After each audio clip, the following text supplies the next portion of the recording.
Geliefdes, goeiemôre aan almal en baie welkom by ons erediens hier by die gemeente NG Kempton Park Oos. Dit is altyd vir ons lekker en 'n voorreg dat ons so deur middel van die internet saam tyd kan spandeer en ook net so na die woord van die Here kan gaan kyk.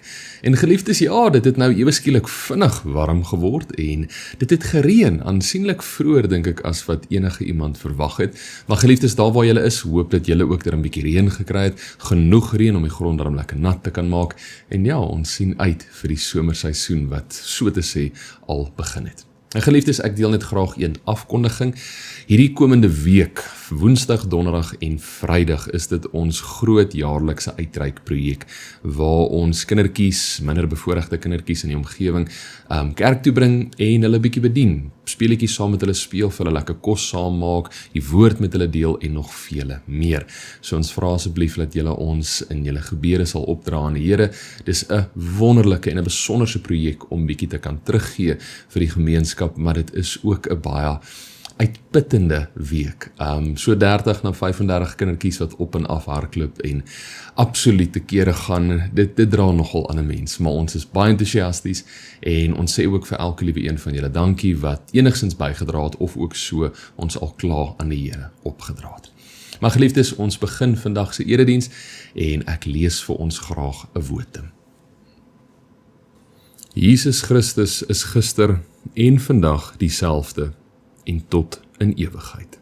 Ek herhaal, Jesus Christus is gister en vandag dieselfde en tot in ewigheid. Amen. Geliefdes, genade en vrede in oorvloed aan elkeen van julle. Dit kom van God die Vader, Jesus Christus die Seun, die wonderlike werking van God die Heilige Gees. Kom ons gebruik hierdie geleentheid om saam tot die Here te bid.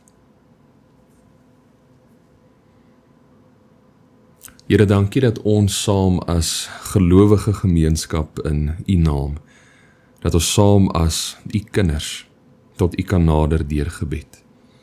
Here, waar ons weet daar is 'n absolute vrymoedigheid om ons sorge, ons bekommernisse, maar daarmee saam ook dit wat vir ons soveel genot bring en hoop, dat ons dit met U kan deel, dat ons weet U luister, dat ons aan 'n verhouding kan werk wat ons saam met U in hierdie wêreld stap, en dat ons ook met sekerheid sal kan sê, maar Here, U los ons nie alleen nie.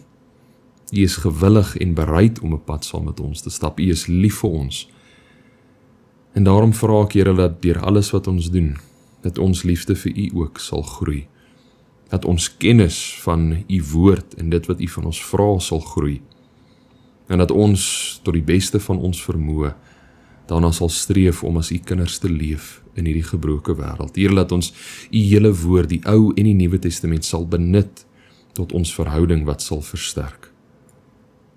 Maar Here, dan is ons ook eerlik en ons sê daar's baie gedeeltes in die Bybel wat ons mee sukkel, mee worstel, wat nie vir ons heeltemal sin maak nie.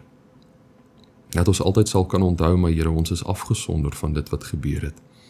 En die konteks is so belangrik vir ons om 'n beter verstaan daarvan te kry. En dat ons ook altyd sal eerlik wees en sê, maar daar's 'n groot gevaar in hoe ons U verstaan en interpreteer, rakende wat ons van die Bybel sien. Baie gedeeltes kan die verkeerde boodskap oordra as ons nie versigtig is en weet wat die dieper betekenis daarvan is nie. En Here, daarom vra ons dat die Gees ons sal lei wanneer ons U woord bestudeer. Dat ons 'n nuwe honger sal kweek vir meer inligting rakende U woord. En al is dit treukie vir treukie, maar laat ons tot 'n dieper verstaan daarvan sal kan beweeg. En dat ons U glorie, U liefde, U grensoorskreiende genade meer en meer in ons lewens sal raak sien. Here, wees asseblief met elkeen wat inskakel. Here, wees met al die kinders, dat hulle sal kan weet, Here, U liefde, ons verstaan dit nie. Dit oorskry soveel, dit sluit soveel in. En dat ons kan weet wat 'n voorreg dit is om U kinders te wees, maar terselfdertyd wat 'n verantwoordelikheid ons het, nou dat ons U kinders is. Ons dankie, Here. Ek vra, wees asseblief met almal waar daar moeilike omstandighede is. Hou hulle vas, Here, versterk hulle. en laat ons ook so volgende week weer saam kan inskakel. Ons prys U heilige naam. Amen. Geliefdes, ons skriflesing vir vandag, daar gaan wel 'n hele klompie gedeeltes wees waarna ons saam gaan kyk. Dit sal op die skerm verskyn en dan sal ons ook die gedeelte afsluit uit 2 Korintiërs 5, 'n pragtige gedeelte daaruit saam te lees. Ek wil vanoggend se erediens begin op bietjie van 'n ander manier. En dit is deur ons wat 'n vinnige speletjie gaan speel. Nou geliefdes, julle hoef nie te bekommer nie. Julle gaan nie iets fisies hoef te doen of enigsins hoef op te staan uit julle banke of waar ook al julle tans sit en inskakel in vanoggend se erediens nie. Julle kan net daar bly. Ek gaan vir ons 'n paar Bybelverse lees sonder om te sê waaruit die gedeelte kom en al wat ek van julle vra, die speletjie wat ons speel, is dat julle net sal sê, maar kom dit uit die Ou Testament of uit die Nuwe Testament, so eenvoudig soos dit. Geliefdes, ek glimlag vir 'n rede. En die van julle wat by die huis saam sit, met vriende of familie, hier is die perfekte geleentheid om na elke gedeelte vinnig die pausknoppie te druk en onderlangs mekaar bietjie te kan gesels, te deel wat dink julle en te kyk, maar wie is reg. So kom ons begin. Die eerste vers klink soos volg. Ek, die Here, is die barmhartige en genadige God, lankmoedig, vol liefde en trou. Ek betoon my liefde aan geslagte en geslagte. Ek vergewe ongeregtigheid, oortreding en sonde. Waaruit dink julle kom hierdie gedeelte uit? Die Ou Testament of die Nuwe Testament? Die van julle wat gesê die Ou Testament is reg. Eksodus 34 vers 6b tot 7. Die volgende gedeelte. God openbaar vanuit die hemel sy toorn oor al die goddeloosheid en ongeregtigheid van die mense, wat die waarheid deur hulle ongeregtigheid probeer onderdruk. Hierdie gedeelte kom uit die Nuwe Testament. Romeine 1 vers 18. Volgende. Deur die liefde van die Here het ons nie vergaan nie. Daar is geen einde aan sy ontferming nie. Dit is elke môre nuut. U trou is groot. Hierdie spesifieke gedeelte kom uit die Ou Testament. Klaagliedere 3, vers 22 tot 23. Volgende. Wanneer ons opsetlik bly sondig, nadat ons die kennis van die waarheid ontvang het, is daar geen offer meer wat ons sondes kan wegneem nie. Daar bly alleen 'n verskriklike verwagting oor van oordeel en 'n gloeiende vuur wat die teenstanders van God sal verteer. Interessante ene die. Die van julle wat gesê het, die Nuwe Testament is reg. Hebreërs 10 vers 26 tot 27. En geliefdes, ek hoop julle sien raak wat ek besig is om hiermee te doen. Ek lees tekste wat fokus op een van 2 dinge of 2 temas oordra. Aan die een kant lees ek tekste wat handel oor God se toorn en sy oordeel, wat ons baie makliker of meer outomaties sal verbind met die Ou Testament. En aan die ander kant lees ek tekste wat handel oor sy genade en sy liefde, gedeeltes wat ons makliker met die Nuwe Testament verbind. 'n laaste voorbeeld. Dan sal ek openlik vir hulle sê, ek het julle nooit geken nie. Gaan weg van my af, julle wat die wet van God oortree. Hierin is moeilik, want hier staan daar die wet van God. En gewoonlik as ons lees van die wet, dan dink ons maar die Ou Testament, die 10 gebooie, die Jode wat dit uitgeleef het. Maar hierdie gedeelte kom uit die Nuwe Testament. Matteus 7 vers 23, Jesus is die een wat hier aan die woord is. Sodra ons 'n teks lees of 'n teks hoor wat handel oor straf en ongeregtigheid, God se toorn, sy woede, baie mense gaan so ver om te sê en God se jaloesie, 'n jaloerse kant van hom wat na vore kom, maak ons die aanname, maar dit moet uit die Ou Testament uitkom, 'n donkerder era, 'n ander tydperk. En sodra ons 'n teks lees of hoor wat handel oor sy liefde, sy barmhartigheid, sy vriendelikheid, sy sagmoedigheid, moet dit tog seker uit die Nuwe Testament wees. Geliefdes, hoekom dink julle is dit so? Is die God van die Ou Testament donker, wraakgierig, kwaadwillig, jaloers? En is die God van die Nuwe Testament 'n sagmoedige, genadige, vredevolle, vriendelike God? Kom ons begin by 'n punt. Waarom bestaan daar enigstens hierdie idee dat die God van die Ou Testament en die God van die Nuwe Testament van mekaar verskil? Is dit iets wat onlangs begin het, of bestaan dit al vir 'n baie lang tyd? Nou, om dit vinnig te beantwoord, dit bestaan al vir baie lank. Marcion van Sinope, 'n groot bekende figuur in die 2de eeu, het met hierdie spesifieke onderwerp gesukkel en inteendeel het so ver gaan om te sê, maar die God van die Nuwe Testament is groter, is kragtiger, is beter as die God van die Ou Testament. Maar kom ons kyk gou 'n bietjie uit 'n ander hoekpunt hiervan af. Baie gelowiges sal sê, maar die godsbeeld wat ons in die Ou Testament kry, of in ander woorde, die manier wat God homself aan ons as mens geopenbaar het in die Ou Testament, stem nie ooreen met die God van die Nuwe Testament nie. As voorbeeld, in die Ou Testament lees ons gereeld van God wat die Jode, sy uitverkore volk, sy kinders, gestraf het. Ons lees van God wat kwaad geword het, uiters kwaad vir ongeregtigheid en onregverdigheid. Ons lees van die sondevloed, Sodom en Gomora, die Egiptenare nie gelowig is, wat God doodgemaak het. En saam met al hierdie lees ons ook van God se uitverkore volk wat op menigte kere as slawe aangeneem was. En God wat nie direk of volgens baie mense se beskouing vinnig genoeg ingegryp het en hulle daarvan bevry het nie. Daar's baie voorbeelde om van te kies. En in teenstelling hiermee, in die Nuwe Testament, lees ons hoofsaaklik van God se genade, sy liefde, sy ingryping, sy verlossing van enige iemand wie gewillig is om 'n pad saam met hom te stap.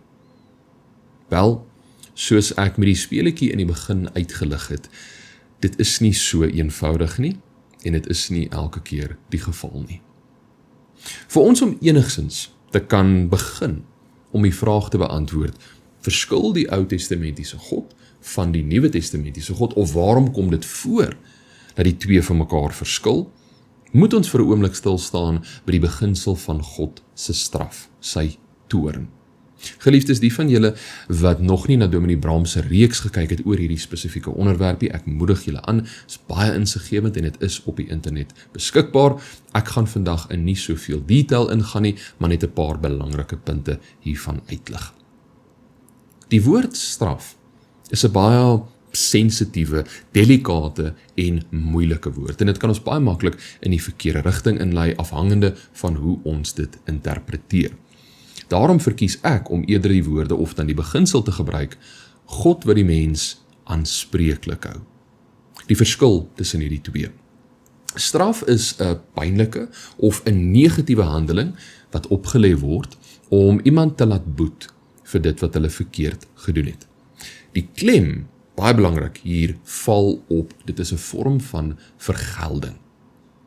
Aanspreeklik hou handel oor iemand te herinner aan sy of haar verantwoordelikheid en die gevolge van hulle keuse. Dit kan 'n vorm van straf insluit, maar die klem hier is verantwoordelikheid. En dit is waar die groot skeiding vir my na vore kom, 'n baie groot verskil as 'n mens mooi daarna gaan kyk. Ek deel 'n voorbeeld om hierdie dalk op 'n ander manier te illustreer. Kom ons sê ons het 'n reël in die huis dat niemand mag iets soets kry nie tot en met hulle laaste groente vir die aand geëet het. So almal in die huishouding weet dit. Mamma, pappa, boetie, sussie, woef en kat, almal weet. Maar as daar groente op my bord oorbly, mag ek nie 'n roomys of 'n sjokolade of wat ook al soetigheid daar in die huis is, kry nie. As boetie of sussie nog jonk is, en hulle eet dalk 'n spesifieke aand nie hulle groente nie, kan ek julle beloof, hulle gaan nie die volgende woorde of die volgende beginsel verstaan nie. Maar my kind, dit was jou verantwoordelikheid om jou groente te eet. Jou verantwoordelikheid, nie myne nie. Ek hou jou bloot net aanspreeklik vir jy wat gekies het om dit te doen of dan nie te doen nie. Ek is nie die rede waarom jy nie 'n sweetie vanaand mag kry nie. Jy is. Hulle gaan dit nie verstaan nie. Inteendeel, Gaan boetie en sussie eerder uitgaan met die vertrekpunt, maar mamma en pappa is besig om baie lelik met hulle te wees, en hulle gaan alle slinkse planne probeer dink om 'n sweetie te kry, want nee, hulle word nou gestraf vir die verkeerde dinge. Geliefdes, baie van dit wat ons in die Ou Testament lees, nie alles nie, maar baie van dit is soortgelyk aan dit wat ek nou net verduidelik het. God wat sy uitverkore volk aanspreeklik hou vir dit wat hulle verkeerd gedoen het. God wat hulle inteendeel verantwoordelikheid probeer leer. Die volgende vraag wat dan na vore kom, waarvoor hou God hulle dan so aanspreeklik? Geliefdes, ek moedig julle aan, ergens deur die loop van die dag of later in die week, om Genesis hoofstuk 18 as ook 17 in geheel te gaan lees, want hier kry ons baie van die rede waarvoor God hulle aanspreeklik hou. Ek gaan net na 'n paar belangrike punte daarvan verwys. God en Abraham het in 'n verbond ingetree, of het 'n verbond gesluit. Baie kort en kragtig opgesom, 'n verbond is waar 2 of meer partye in 'n verhouding intree. En dan het elkeen 'n sekere verantwoordelikheid wat hulle moet nakom, iets wat hulle na die tafel toe bring. Vinnig opgesom, God se beloftes of sy verantwoordelikhede in hierdie verbond is as volg. God het beloof om Abraham tot 'n groot nasie te maak, dat sy nageslag sal groei, so baie soos die sand, korrels en die sterre in die lug. En dit is presies wat gebeur het. Geliefdes, onthou, elke liewe een van ons vandag vorm deel van die nageslag van Abraham. In die Ou Testamentiese jare was dit 'n fisiese nageslag, maar in die Nuwe Testament is dit 'n geestelike nageslag deur ons wat in Jesus Christus glo. Gaan lees gerus Galasiërs 3 vers 29. Die volgende belofte wat God gemaak het, was om Abraham en sy nageslag na die beloofde land toe te lei, die land van melk en honing, Kanaan. En dit het ook gebeur. En die laaste punt waarna ons vandag gaan kyk, die belofte wat God gemaak het, let wel, daar is meer, is dat God beloof het om Abraham en sy nageslag se God te wees, wat ons vandag dan ook insluit. Abraham en sy nageslag, die ander party in hierdie verbond, hulle verantwoordelikhede is nou weer as volg, en geliefdes, dit sluit ons dan ook in, want ons is deel van daardie nageslag. Om voor God te wandel en opreg te wees. Om die verbond te onderhou, bedoelende om gehoorsaam aan God te wees en dit wat hy van ons vra, en om reg te leef, volgens God se geregtigheid en ons kinders daarvan te leer. Maar ongelukkig, as ons na die geskiedenis gaan kyk, die Ou Testament, die uitverkore volk het nie hulle verpligtinge, hulle verantwoordelikhede binne hierdie verbond nagekom nie, of in ander woorde, die verbond was verbreek. En hier gebeur baie interessante dinge. Ek lees vir julle Jeremia 34 vers 18 om 'n sekere beginsel oor te dra. Elkeen wat hom nie gesteer het aan die verbond met my en die voorwaardes van die ooreenkoms wat hulle in my teenwoordigheid aangegaan het, nie nagekom het nie, sal ek maak soos die kalf wat julle met die verbondsluiting in 2 stukke gesny het en toe daartussendeur geloop het. Wanneer 2 partye in die vroeë jare, in die Ou Testamentiese jare, in 'n verbond ingetree het, sou hulle 'n dier middeldeur gesny het, oopgelê het op die grond, en die betrokke partye sou tussendeur hierdie dier gestap het, as simbool vir as ek nie my kant, my beloftes van die verbond nakom nie, kan dieselfde met my gebeur. As ek nie my verantwoordelikhede nakom nie, moet ek aanspreeklik gehou word en dit moet dan met my gebeur. So om 'n verbond te breek in die vroeë jare was 'n baie ernstige ding, want daar was 'n prys te betaal en die prys was een se lewe.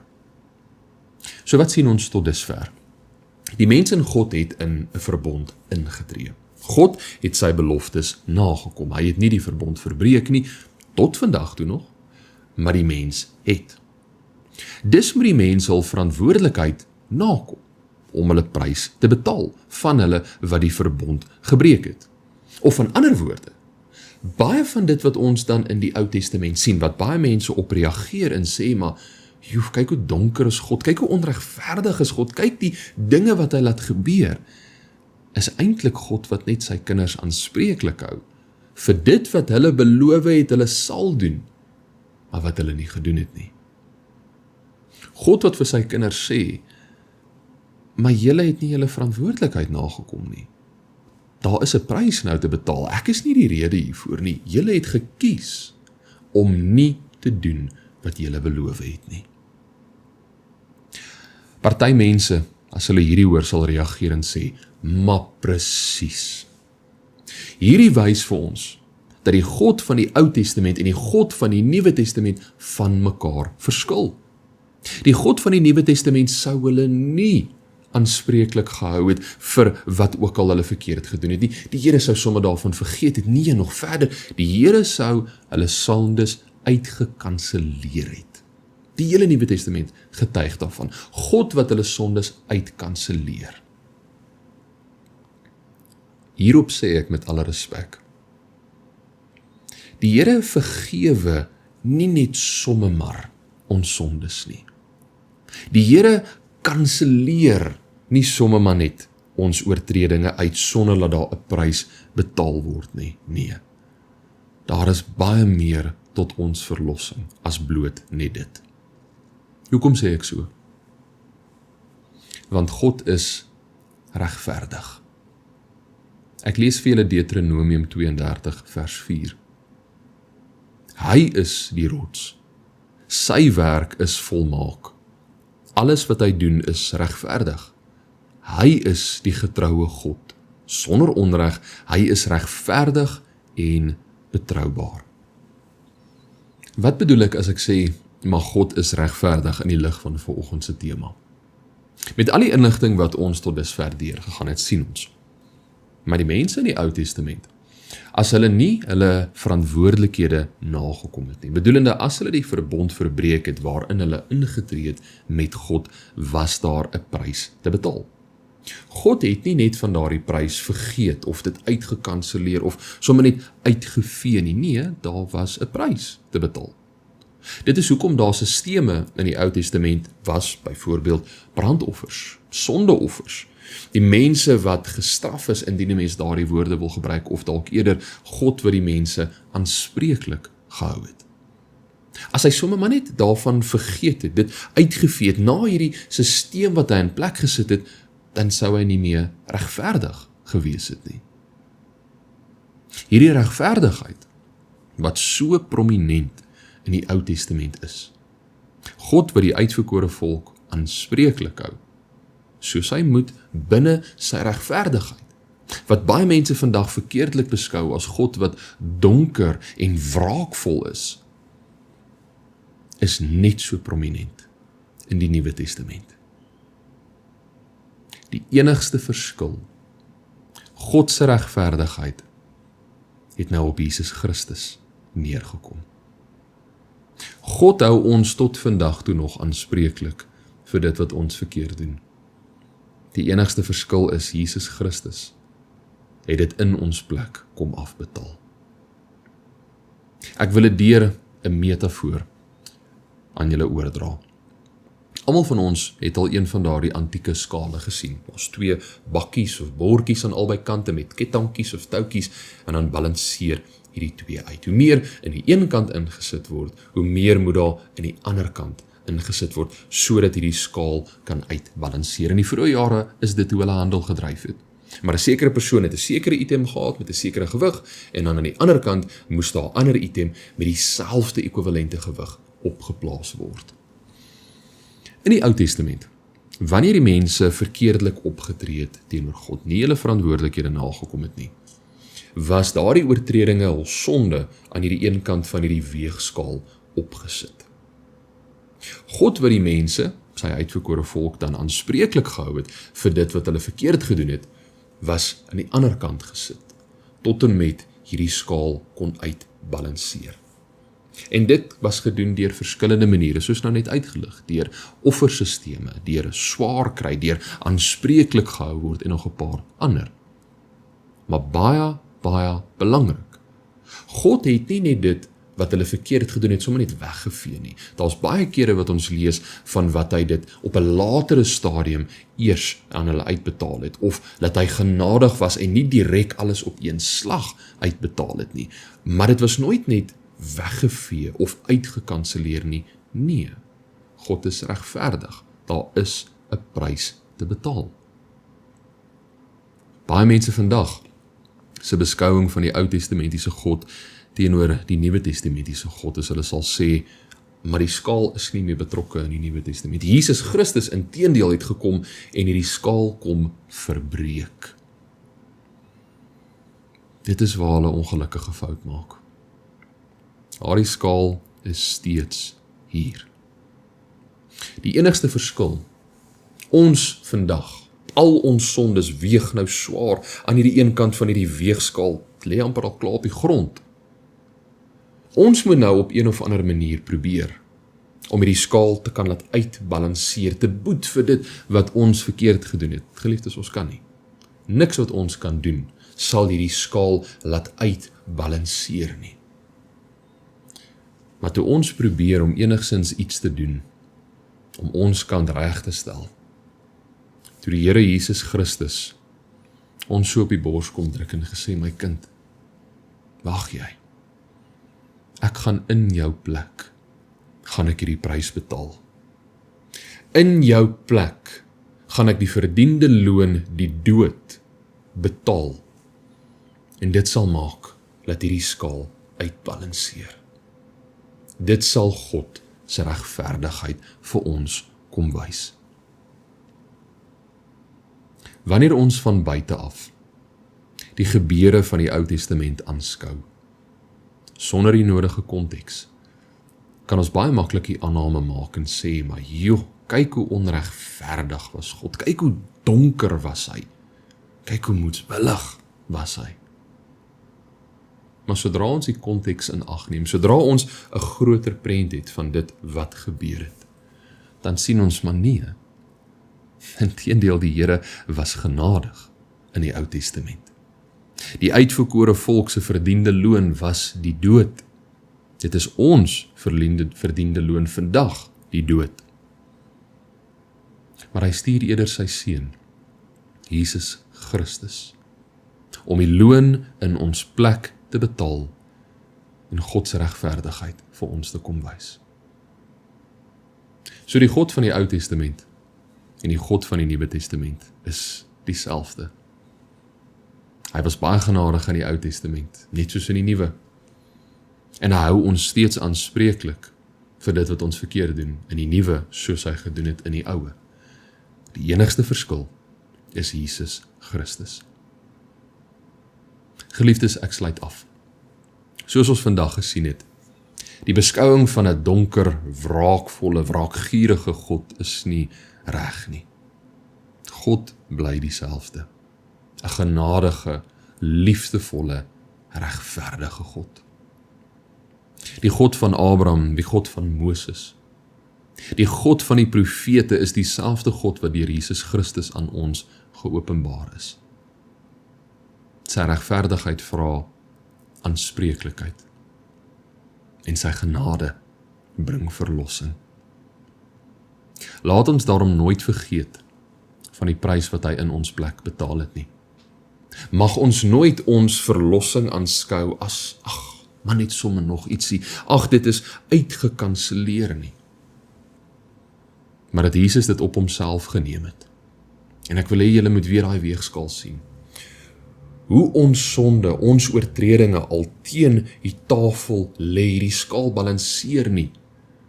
Alles wat ons al verkeerd gedoen het, en die Here Jesus Christus kom sê, my kind, ek sal die prys betaal, eenmaal sal voldoende wees.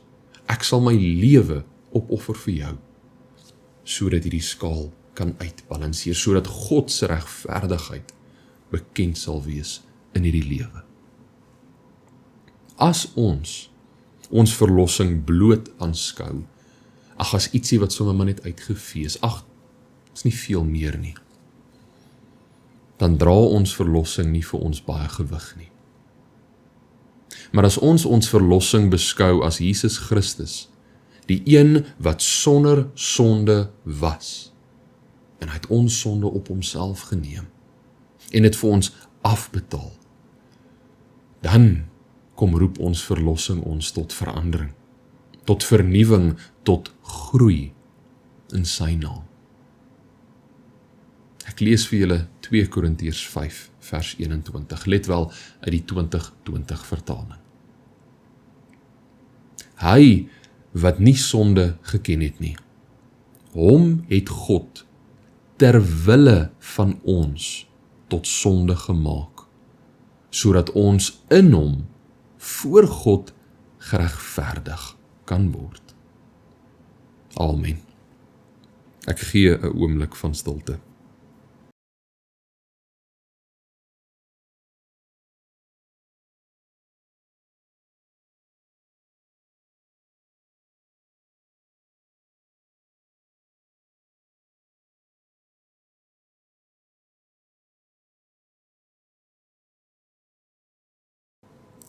Here, dankie dat ons deur u woord kan sien, dat ons kan groei en weet, maar Here, u was nog altyd genadig.